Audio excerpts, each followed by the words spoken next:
Hello and welcome to Mental Health Monday with Inclusive Stages. We haven't been here for a while, but we thought we would check back in with you and give you an update of what's been happening. So good to see you, Kira and Dr. Charmain, back on the LinkedIn Live platform. How are you doing?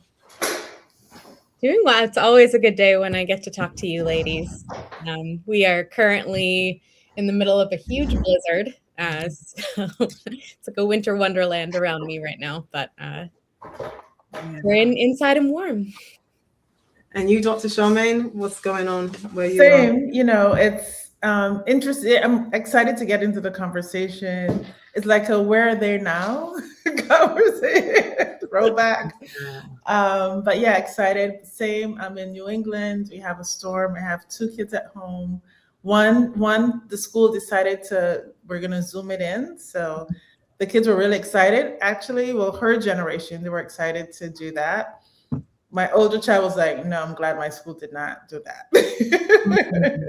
Just take the snow day, right? Like, yeah, exactly. Right. Yeah, just have a break.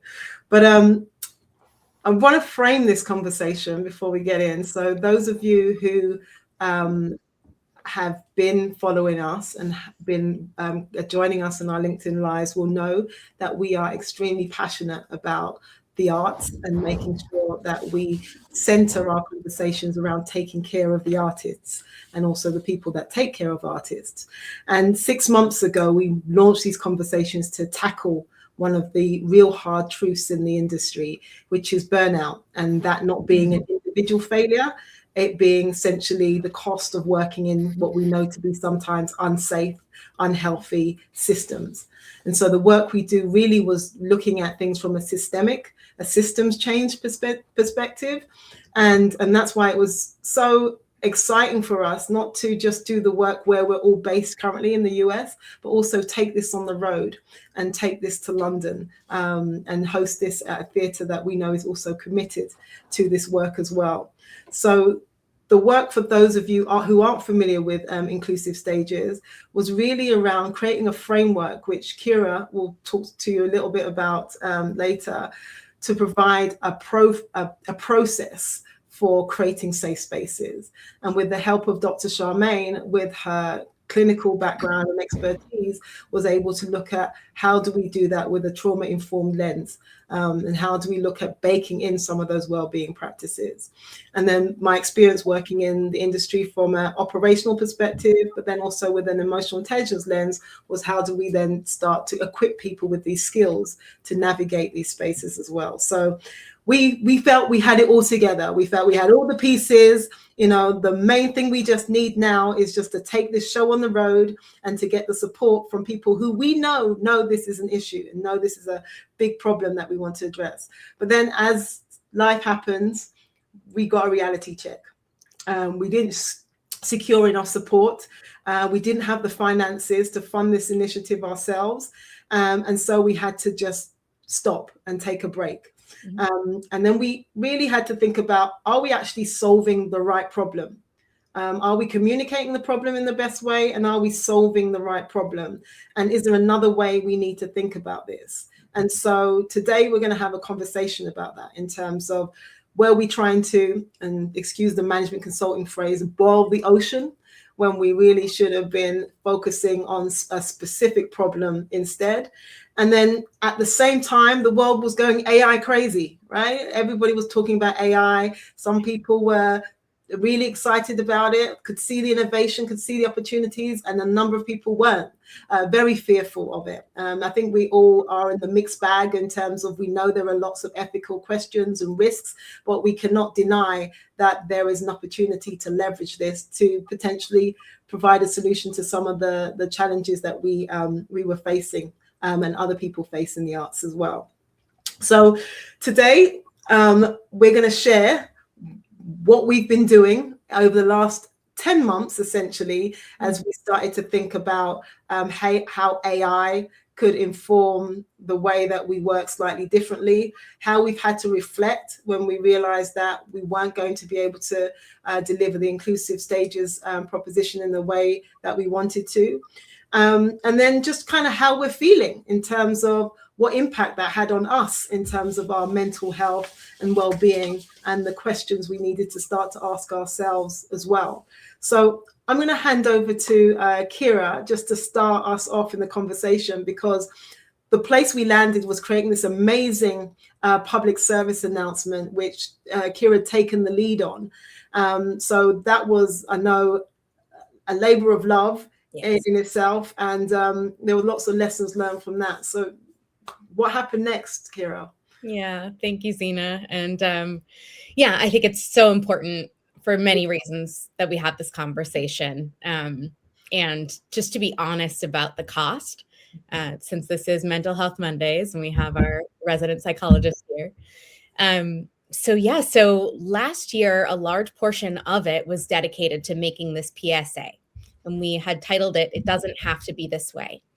And my dream that actually did come to life was that we gather performers, crew, production team members, just creatives in the theater industry in Boston, where I live.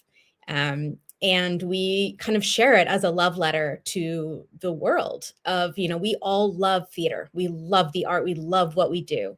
But there are certain things happening consistently across the industry that are normalized, but shouldn't be. It's not okay to treat people the way that we treat them. It's not okay that we don't have the funding that we need to put systems in place to keep people safe, to keep people feeling a sense of dignity at work, to have leaders who can lead these spaces. But the message of our PSA is there's never enough time. There's never enough money. We are kind of screaming from the backstage that this isn't okay. Meanwhile, smiling and razzle dazzle on stage, right? And that's what's getting funded is the show itself. But it's kind of the PSA was our attempt to show what's happening behind the scenes. And I think we were really successful in showing that this is not any particular person's fault. The way that the theater industry, the way that you see it in our PSA, and we'll share that link in the comments. You can check it out if you haven't. It is really a fault of a system that is not designed to support the people in it. So we kind of lived it was very meta for us. We were building this, we were producing our first video project, right? And it took a lot of amazing collaborators, a lot of time, not even unpaid time, paid time. And by paid, I mean, I paid to finance the project. I believed so much that this would be here's the problem. Like it's so obvious. Let's share it with the world. And I think, I'd love to hear I know Dr. Charmain was there on the day as well. It was a really wonderful day. I'm really proud of what we created. However, we kind of just exacerbated the cycle of we are just, I don't want to use overstated language, but we are breaking our own selves down, shouting to try to solve this problem or get eyes on this problem so that we can come with our solution. Like Zena said, we are ready to go to solve some of these big problems. But we ran into the same problem that people on the inside are running into, which is articulating the problem. It was just almost too big. And then by the time we got it into the world, we realized the massive marketing campaign ahead of us. And we just didn't have the resources emotionally, mentally, and financially to keep pushing and pushing and pushing. And we had to make the hard decision to kind of pause. So yeah, I'd love to pass it to you, Dr. Charmain, of how that feels as a representation of our time working on the PSA. Yeah, I mean, hello everyone. Hope you're doing well. Hope you're having some better weather than we are. I think that it speaks to a lot because we were trying to build not just a PSA, we were building a business together. We were building a lot of different things. And primarily the three of us, right? Each of us have our own supporting cast. but not a very deep cast, right? And so I think it was a parallel process in the things that we're trying to solve. We're also doing this with limited budget, limited financial resources. And I think one of the things that we confronted was that the people who are experiencing the harm, they totally were on board. They got it. And I think but it was like airing your dirty laundry, right? And I think it's similar to when I do advocacy around mental health and why people don't want to go to therapists. It's because like you don't put your business out there, right? And so I think there was a bit of that I think that we faced. We're also 3 Black women who come from very different backgrounds, but have a shared passion. And we can't understate the 300,000 Black women that have been fired, right? Like we can't ignore that backdrop that we are also operating in, right? And so there are all these things that we were facing. So we've had to go through a grieving process around how do you step back and assess. I think, Zena, you're great at helping us ask hard questions. Sometimes I get mad at you because it's like, yeah, that's a good question, but I don't want to answer that question. I just want to keep going, right? But you really, and which is speaks to the beauty of our team, that we all have these 3 different perspectives, training that all really fit well together. So I really appreciated that. And so, yeah, we've had to mourn, not right now with some of our ideas, right? Because we're also looking at the environment and the climate. I love the way you frame that in terms of it has been a grieving process, and recognizing that we potentially would be heading in the same direction as the people we were trying to help was so important for us to be able to regroup and have the conversation we did. And I just want to, salute both of you as well, because we do have lots of difficult conversations that wouldn't necessarily turn out the way that they turn out for us in terms of an aha moment. They could actually be the thing that breaks the unit. So be also interested to kind of hear from both your perspectives, because we ended meeting in the context of having the inclusive stages conversations, but AI almost became like an alternative topic that enables us still to be in community, but to really refocus on something else, but stay together. If that that makes sense. And I just add one more piece, and I think that I do a lot of work with entrepreneurs, particularly mental health entrepreneurs. And this is actually the reality, right? Some of the ideas that you have and put energy behind don't necessarily pan out in the way that you expect. And so that is often a part of our journey. And so I think it's just naming that and being okay with that, but also being able to grieve that and think about how do we pivot, right? So as we were kind of navigating this process, again, knowing we have a really good product at the core, then Zena pops into this AI thing. We're like, okay. And it's funny because I had started having conversations with people about it, but still very like hands off. And so, you had started a learning circle, and we were like, well, let's plug in there, right? Because this is another opportunity to think about maybe we become these billionaires and then finance our own projects, right? And the optimist, right? The bold and optimistic that we're like, let's do this, right? Yeah, and I think I mean, it's the way our story curved and turned and what it brought us back to, which we'll get to at the end, is just truly amazing to me.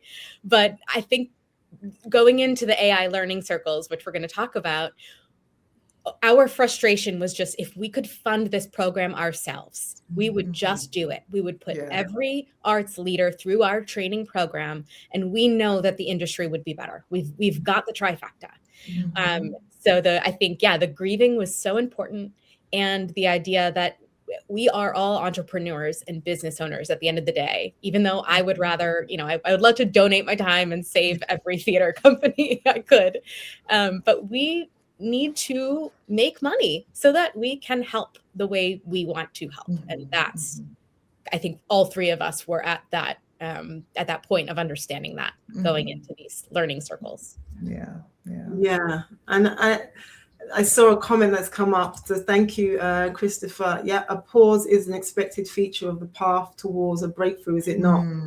Yes. 1000%. I mean, it really helped us to reflect on what problem do we prioritize. Yes. And just by having the conversation around AI, there were a lot of other interesting reactions we got. Kira, I don't know if you want to talk about some of the reactions you got when you first broached the topic of AI with your creative community, because I think that's interesting.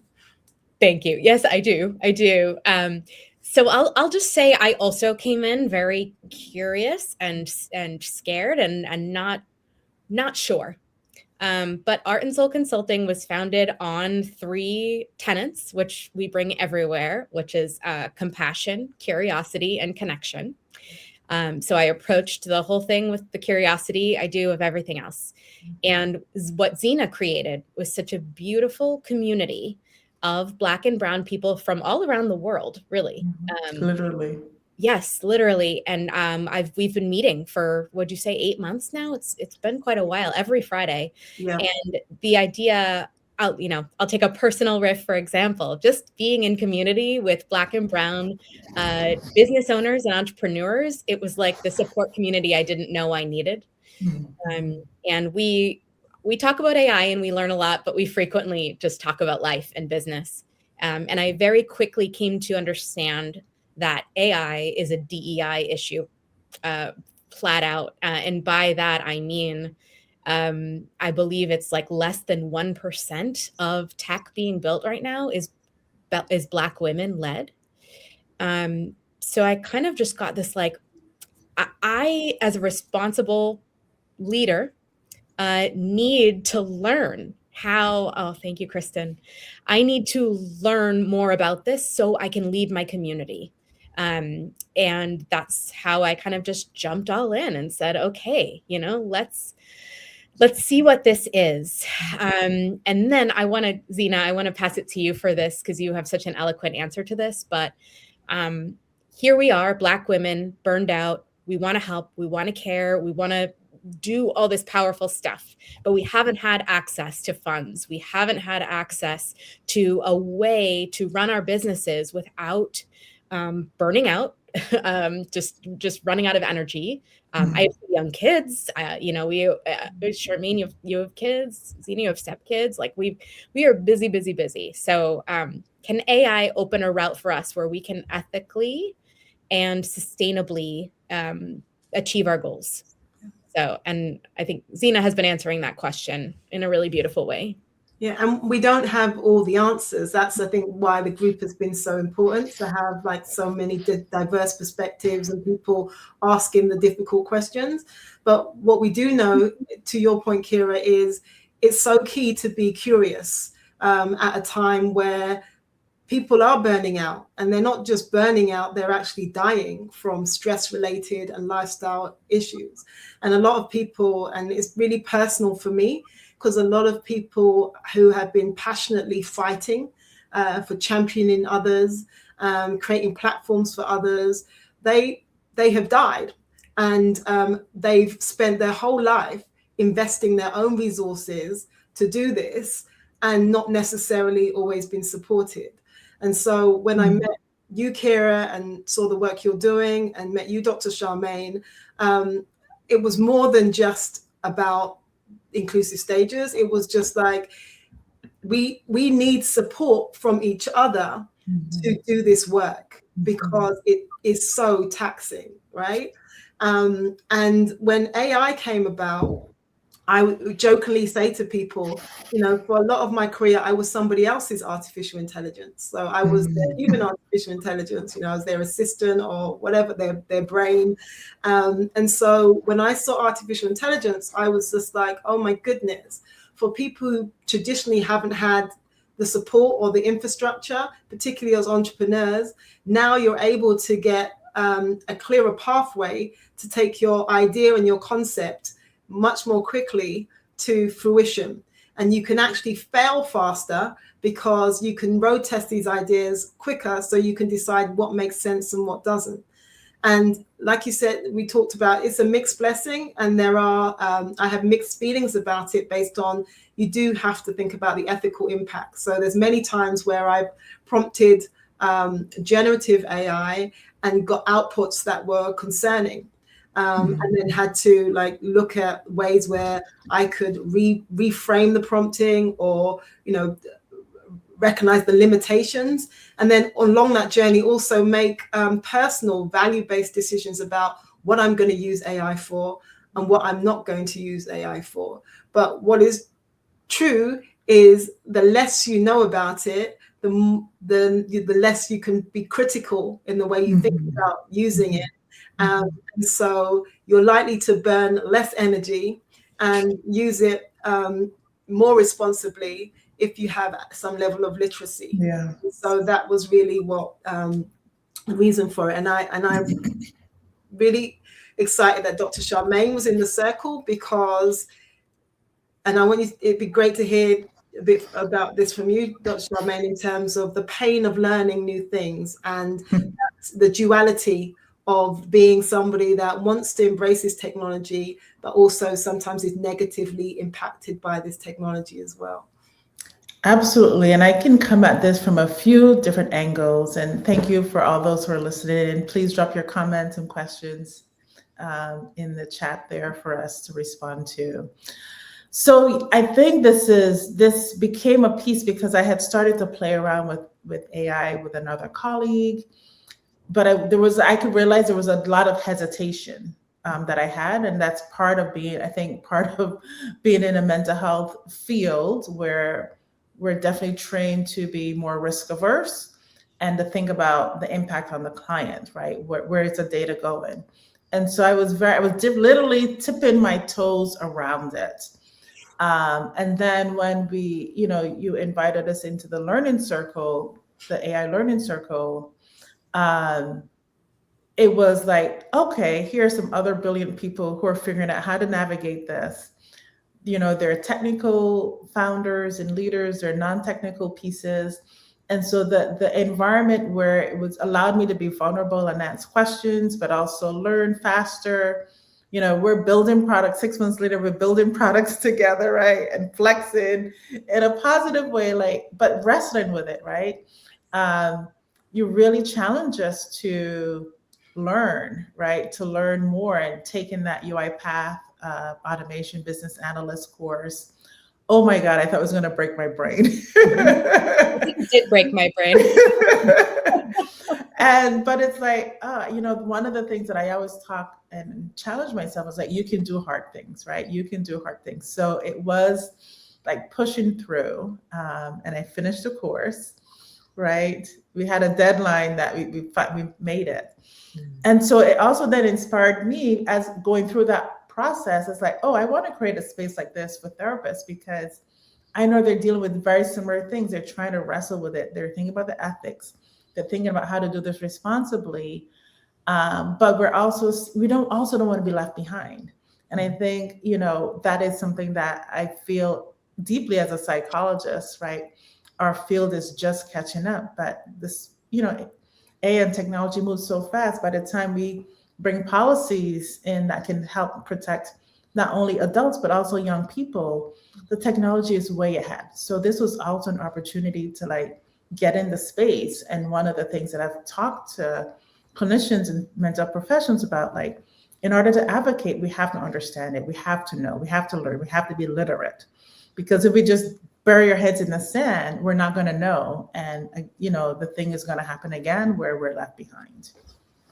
Yes. And I want to piggyback off of that, because I realized, Zena, I didn't answer your question about the arts and my experience, but I'd say it is exactly Charmain's experience, but 10 times more definitive, we don't do AI is going to take our jobs, it's going to kill our creative, and all of these completely legitimate fears, I will say, like what Zena said about ethical AI and where can we use it and where can we not, is why I'm now like every day feeling more and more responsible to show how we can use it to help us on the back end, to prevent our ship from sinking, to help the admin side. We don't have to burn out doing these boring tasks that can be automated, that we can get help with to get audiences to bring the live human art that we need in this world right now, to stay human. So I get like really excited about it, but I find so much just resistance and no, we're not talking about that. We don't use AI, it's evil. And my whole thing has really been about like, whether you use it or not, or where, we have to learn. We have to understand it to make that decision. We can't just think, oh, we know what AI is ChatGPT, and we know that that's not that's an LLM. That is such a small fraction, right? But it has been interesting to try to bring this education to the theater community, to our community. We've also started a learning circle, which has been really great so far. But it is challenging to feel like we have some solutions and some partners that we're working with that we're excited to explore. But overall, it is it's difficult to teach right now and frustrating because I feel there are solutions we are not investing in. Yeah. And is like batting, it's banging our heads against the wall again, which my head's getting tired. Yeah. I mean, I think there's a lot of misconceptions, and because it is Black History Month in the US, mentioning the grandfather, as they call, of AI is a gentleman called David Blackwell. And I know his granddaughter is creating a documentary about his story. But a NVIDIA chip was recently named after him because of the impact that he had in terms of his mathematics as a statistician. The formulas that he had created have been used to inform a lot of AI design. And there are a number of other architects who are of African Caribbean, African American, Black descent, who have been critical to the development of this technology. So we've always been part of this technology in terms of people from different backgrounds, but also in order to create this technology, it's taken creative minds. So the creative industry is really critical in terms of thinking about the future of AI from an ethical, values-based and innovation perspective as well. But I want to circle back to this moment, Kira, in terms of everything that we learn from inclusive stages and where we've landed now, and what we're seeing in the press currently that's creating this new spark of forward momentum in terms of where we're going. Yeah. Yes. I mean, I think, for Art and Soul Consulting, we really just, we're like, okay, how can we sustain our business to continue to help folks? So we've been building a bunch of different things. We've been making newer relationships. Art and Soul has been working to, to support other creatives like marketing and creative ops and all of this. But to talk about what's going on in the news, I just need to preface by saying theater brought the three of us together. But Zena's project that came back kind of from 10 years ago, which I'll let you talk about in a bit, centered around textured hair. Charmain has a project that is about textured hair. And before we met, I was all in through Art and Soul Consulting on Black hair on stage. I had run a really amazing workshop that was great in Boston, teaching people how to understand, budget for, and work with textured hair for Black performers. And it was such a passion of mine. And at the time, it was similar to this inclusive stages conversation where I was shouting into a void about something I thought was needed across the industry, but I don't think people were ready yet. So there were a few other attempts throughout the last few years that have been, like, frankly painful, trying to help this issue. So here we are, 48 hours ago or 72 hours ago, this news story comes out in the Boston Globe. And we will share that in the comments as well, if you haven't seen it. But essentially, a Black actor is suing a major regional house in Boston over, I hate to use the word insane, but insane trauma that she suffered from negligent, irresponsible, not appropriate care on a production she worked on, permanent hair loss, alopecia, all because the company didn't budget for and understand and get the people needed to do her hair. It was actually delegated to a Black person who was working backstage, not as a hair person. So there's many, I won't go fully into it, but there's many levels that are really hard to read. And then, as I'm thinking, I'm like, okay, well, we put our Black hair workshop down. We put, I'd written an ebook, kind of put that down. I even took the sales page down. It's like sometimes as entrepreneurs, you have to recognize when the spark happens.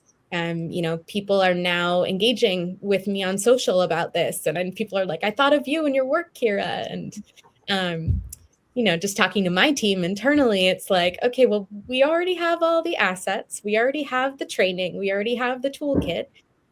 We know that the story with the actor in the Globe is not just one actor. This is a worldwide recognized problem with no standards currently. I've done a ton of research here. I know that there are efforts to advocate. I know that there are, some union things that have happened, but there's no standard. So really, it's like been the last 24 hours, I've been re-engaged in like, okay, I've had the solution to this for a while. And now the world, I believe, is asking for it. So I'm going to let both of you talk, but I'm turning 40 this week. I'm feeling excellent about that. Thank you on Wednesday. And for Mental Health Monday, this is perfect because I had texted these two ladies yesterday and I said, okay, how can I use my birthday to raise money around this topic so that I can teach maybe on the podcast and help. And Zena was like, just enjoy your birthday, break the cycle. And I just started crying at my house with my baby. But truly, I just think I always think like, how can I help? How can I use my platform to help? So I'm going into 40 with this energy of like, I have a solution. And I'm going to do everything I can to bring it to the industry. And amazingly enough, hair and that topic brings me now closer to you too. It's funny because when you're a purpose-led entrepreneur, sometimes we forget the fact that we also are here to make profit. We also are here to make money, to be able to sustain ourselves and also sustain the vision and make the vision happen. And just the fact that you have this workshop, you have this book, the greatest birthday gift is like, buy your book, to book the workshop, because they are phenomenal in terms of pieces of products and services, and they're clearly needed. So that is kind of full circle moment where 10 years ago, me and some friends launched this platform called the Natural Hair Weekly. And we launched it because we wanted to see positive representations of people with textured and Afro hair, and also empower young people to feel good about themselves. And we were hearing all these stories where young people were having self-esteem issues, and they were being discriminated against because of their hair at work and at school. And there was a lack of understanding. And so we were like, what if we just created a platform where there was just images, and we supported people who were doing events around natural hair, which led us to sponsoring and helping to produce the first World Afro Day. And that was 10 years ago. In 2022, we decided to stop doing it. Again, similar to our story, we were putting in our own money, we're doing a lot of this thing, but we weren't really getting any traction. Apart from actually the personal satisfaction of seeing the impact we made, organizations and individuals, but it wasn't sustainable. But coming to where we are now in 2026, and talking to you and seeing the work that Dr. Charmain is doing in terms of care in the chair, which she'll share about in a moment, is a realization that the issue and the problem is still there. It's still there. And we still had all our social media platforms, and we had the solution. But again, we didn't have the tools to be able to take that from idea to concept without it being cost prohibitive. But now using AI, we've been able to do that and able to explore that in a different way. So we have decided to launch a platform that actually acts as a concierge for people who have natural hair, textured hair, so that they can find the tools and services they want anywhere they are in the world. And so when I was traveling and I was working in corporate, I'd turn up in a place and need some products for my hair, but couldn't find them. And there was no real place I could get it from apart from asking my girlfriends. And so the idea is that we will have the ability for people to go to a chat bot and ask it whatever they want, and it will come up with suggestions and recommendations that are designed specifically for people with textured hair, Afro hair, by people with textured and Afro hair. It's just incredible. I mean, it's the fact that you had that 10 years ago, and the only thing in your way was the ability to move fast and build, which you can do now. Yeah, and we're building as we go, entrepreneur style. So progress over perfection. So now it's just like, what's the minimal viable concept? What's the minimal viable product? Let's see what the demand is. Let's get it out there, and let's reiterate. It's an iterative process. And so like having that conversation with both of you, and you're like, I've got this book, I've got this workshop, and Dr. Charmain is like, I'm doing care in the chair. I was like, what? And then Charmain was like, we're back at it. We're back at it, right? And I think the universe keeps bringing us together. So something will pop for sure. And I think the other piece, just to add, where, the mental health piece for this is always the impact of, I think we think about it, particularly for women, right? I think for anybody, hair can be such a huge part of our identity and who we are. And so when we have an experience that's harmful around our hair, it can really shake people's confidence. It can really impact how they see themselves, how they show up in the world. And so there's absolutely a huge mental health component when we think about hair care, and particularly within the arts, getting services that resonate and allow you to feel bold and beautiful on stage, right? So huge piece. And then, as you mentioned, myself and another colleague, Rika LSA, who's the founder of Beauty Link, reached out to me because she knows the work I'm doing in mental health, and presented this idea about training beauty professionals on how to recognize and intervene around domestic violence and human trafficking from the chair. So thinking about the beauty chair, whether you're a hairstylist, makeup artist, nail technician, esthetician, any of those pieces, right? You come into contact with people who may experience domestic violence. And we saw some of that more publicly with the Sean Combs and his ex-fiance, who lost track of her name right now, that impact, right? And there were beauty professionals who saw the harm on her body, but were fearful to respond or didn't really know how to respond. So it comes from that piece. Hey, Leonard. And so there's such an opportunity to think about the beauty chair as a place of education and support for people getting services as well. So we're excited that that's taken off. We'll be on a panel for the International Beauty Show in New York, which is huge, right? The Conscious Stylist on March 8th. So if you're in the New York area, please come by. But again, all the ways that we keep circling each other is so beautiful. Yes. Oh, and that's so important, Charmaine. And I'm just thinking of all of the theater people too, like when we are in hair and makeup, and that's when the stories come out. Like that's when people feel, in my experience, I feel like I can share when I'm in that kind of environment. So just thinking about those people being trained to spot these really harmful things happening to people, I think is just so crucial. Yes. And I think Christopher's comment is kind of wrapped it up in terms of your mission, really, wasn't it, Dr. Charmain, in terms of providing access to mental health care for Black and Brown folks? Do you want to talk a bit about that? And also Leonard's comment around how AI could potentially support mental health and trauma recovery by feeling less threatening. Yeah. So I started my company after navigating burnout in a full-time job. I was a clinician, a therapist, and led a department at a high school, arts high school, actually. Loved my job, but it took so much from me, and I wasn't given to myself or my family.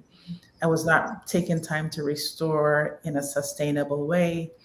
And so I made the really hard decision to leave. But I wanted to build, so I wanted to be able to have something, because I'm risk averse, y'all.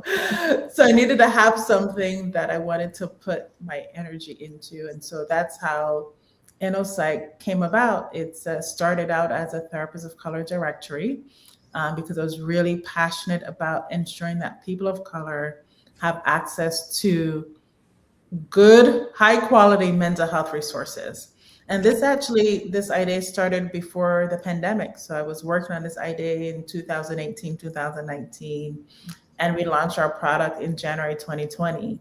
And the timing was really fortuitous because we then were in a position to help people. My company has evolved since then. We do more now mental health consulting. We work with organizations, with companies, providing strategy around mental health and well-being for their workforce, for their leaders, and then also do a lot of direct programming. So we work with corporations, we work with arts institutions, we work with schools, we work with companies who have mental health or social service providers, because all this content is needed, right? Through a culturally relevant lens, through a trauma-informed lens.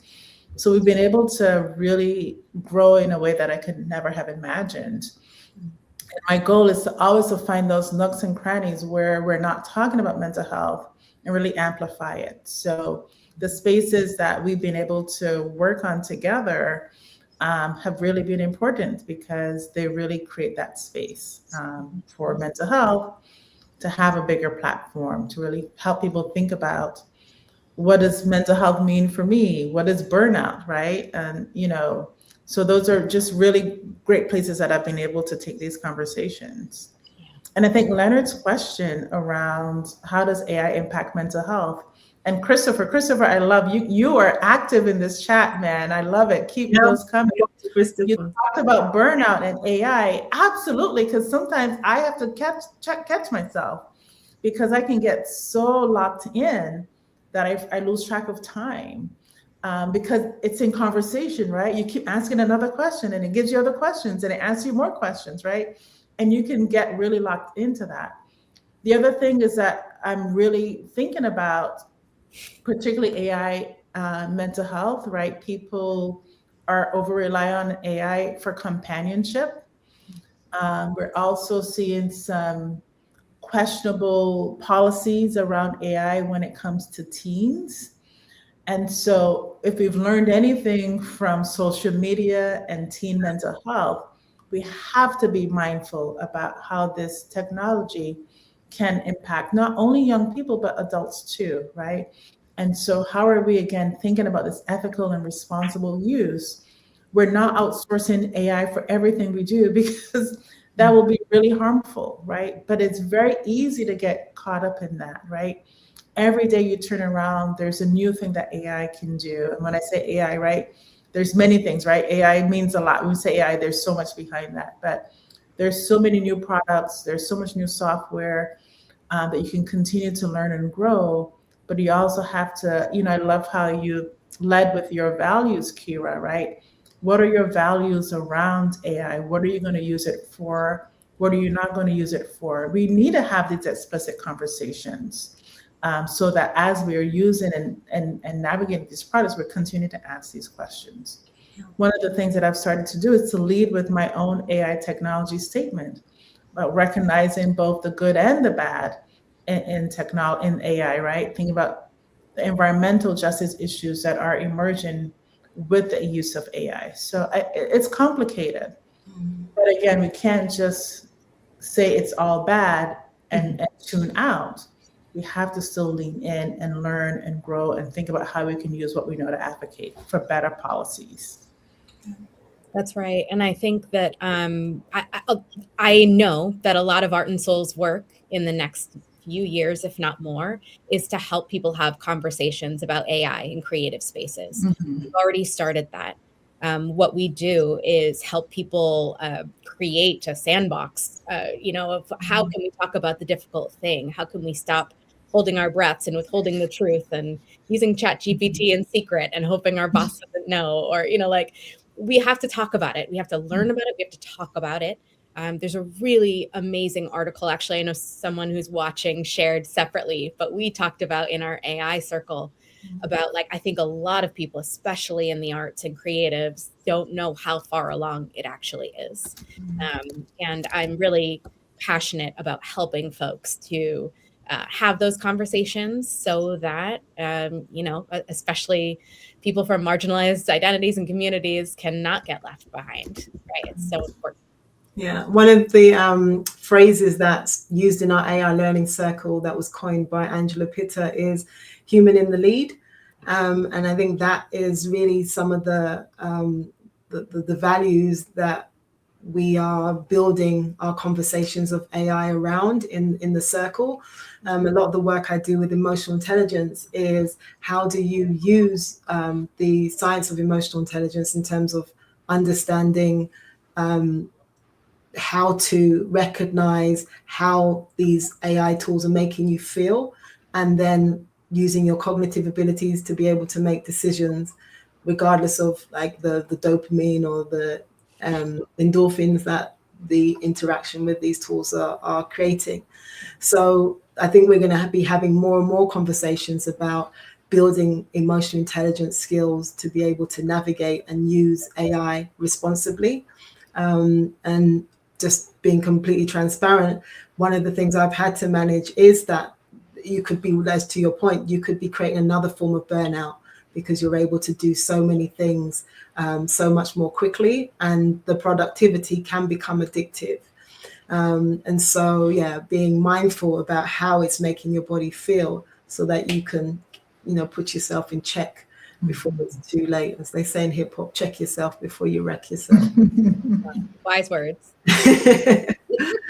So what I want to make sure that we land on these concrete solutions that we've come full circle to based on our inclusive stages journey. So Kira, talk to me about what you know to be true now and what is the idea or project or change that you're going to zero in and focus on in the next 6 to 12 months, let's say. Yeah, thank you. I have learned, and I continue to learn, that I can't save everyone. That's the vulnerable answer. I want to help everywhere, and when that is tied, when your want and desire to help other people is tied to how you make money and support a family and run a business with employees, right? It has to be about more than that. I have some big dreams and some big projects in the works that I'm really excited about I'm feeling like we're going to kind of test out in 2026.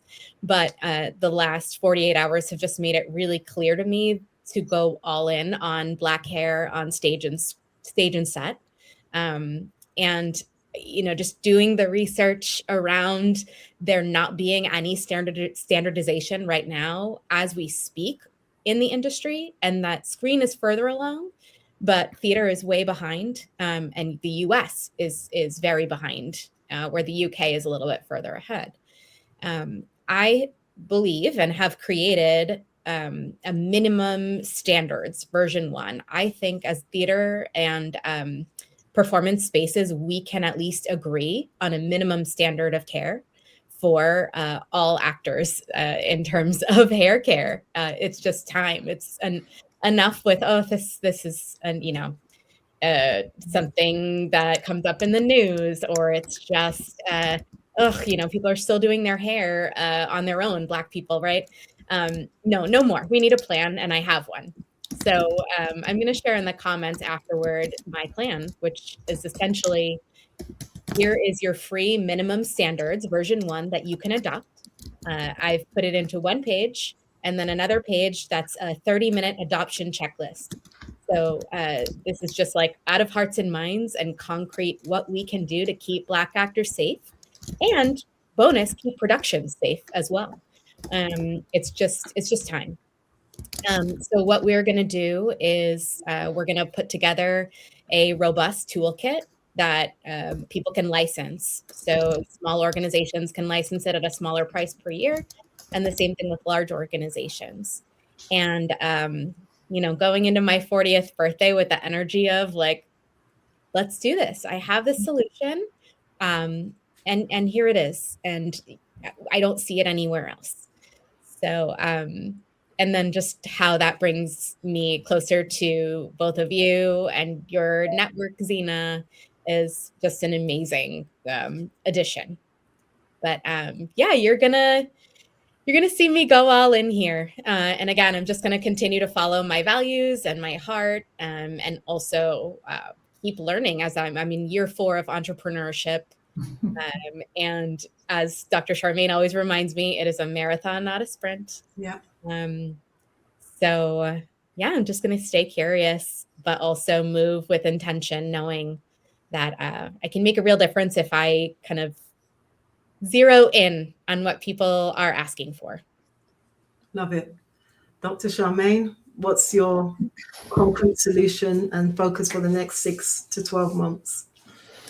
Thank you for that question. As always, the business analyst consultant, always about results. I love it. I love having you in the back of my head. What would Zena say, right? What would Zena ask? For me, it's really thinking about, as I mentioned, I don't think I mentioned, I've written a book called The Black Therapist's Guide to Private Practice and Entrepreneurship. So there are 2 parts of me, so I'm leaning very heavily into that. So I did a series in January where we're teaching therapists AI literacy, like just understanding AI, what it means, what do we say, what do we mean when we say AI. So there's a lot of interest around that. So using your model, Zena, we're going to be building an AI learning circle for therapists starting March, April. I'm really in the process of building that out right now. But a lot of interest, and I think that will then move beyond. One of my biggest pieces is really helping therapists, mental health professionals, to move beyond a therapy practice, because it always relies on you being in the office and you only make money when you're seeing someone, to more sustainable, thriving models where you are leveraging your thought leadership as speakers, as writers, and also consultants. You're also making more per hour than you would a therapy case. So we're building out the systems for that. So really excited about that, leveraging very heavily on AI. I'm learning a lot about Irritable, Lovable. Like, I am diving into all of these things we are learning in our AI circles, in our AI learning circle with you, and putting that into practice. So that's one piece. And then the other piece is continuing to work on the corporate and government contracts that we've been able to gather. The environment lately has been a little challenging, but I'm also leveraging AI to help me refine my messaging. And so that's been really helpful. So I just relaunched a newsletter called the Break Room Insider that really focuses on psychological safety and well-being in the workplace. So getting a lot of good traction from that. I've also been more consistent. So I think to your point, Kira, I'm somebody who loves doing a lot. I'm always here, there, and everywhere. And again, that cannot be the model for 2026 because it leaves me too fractured, it leaves me too fried. And so the more that I can simplify, get clarity, and build those two pieces, then I know that I'll see growth this year. And always, again, looking to see what happens with the different initiatives that we started together. So very powerful. Love working with y'all. Me too. What about you, Zena? What are you building right now, and who's it for, and what can people do to learn more about it? I think if I was to think about what I learned from this process with you is community is everything. And doesn't matter what you're learning, having a psychologically safe space will 100 times your ability to learn new things and hard things and stay the course and stay accountable. And so with that, one of the things I want to continue to do is to build learning circles and equip people with the skills and tools and the framework that I've been able to develop over the last 10 months to be able to create their own.